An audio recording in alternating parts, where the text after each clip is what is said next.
Dear President Obama, I guess your campaign is in full swing, huh? Too bad your plan to turn America into a nanny-state failed. Some say you're a liberal or a socialist, but when I look at your policies, I think it's always been about power and control. I'm from Chicago.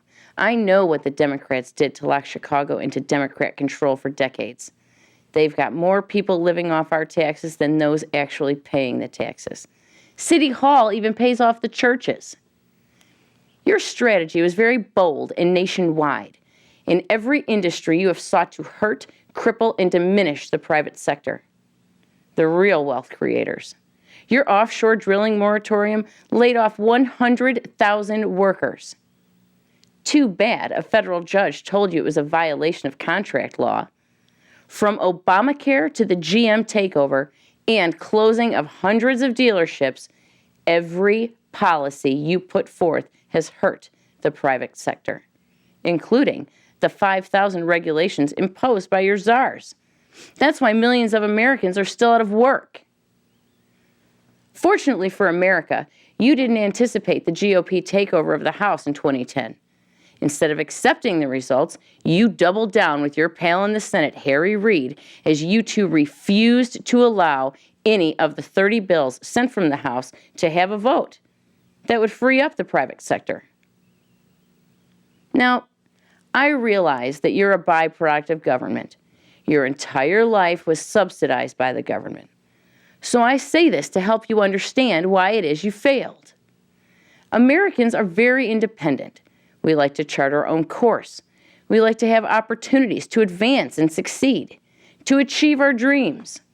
We don't like handouts. We don't like dependence on government, and we've seen the devastating effects of trusting government. From food stamps and welfare to housing and unemployment insurance. All of these programs diminish who we are as a people, as a nation. Your candy, sir, rots our teeth and poisons our drive to succeed. Chicago used to be known as the industrial capital of the world. But Democrats have so eroded business through regulations, taxes, union deals, and pay-to-play shakedowns, the businesses have fled, leaving all those Democrat voters with no jobs, no opportunities, and no hope. Maybe that's why Chicago is now called Little Afghanistan. Maybe that's why Chicago is $300 million in debt. But I digress. You've spent your life in the bottle of socialist philosophy, and you've never had the opportunity to really understand what it means to work in the private sector. As a result, your view is entirely skewed. This is why you will lose the 2012 election. This is why your handout takeover failed. We don't cling to our guns and Bible because we're frustrated. We cling to our guns and our Bible because we know where our freedom comes from. Perhaps once out of office, you'll have time to read the Declaration of Independence and the Constitution.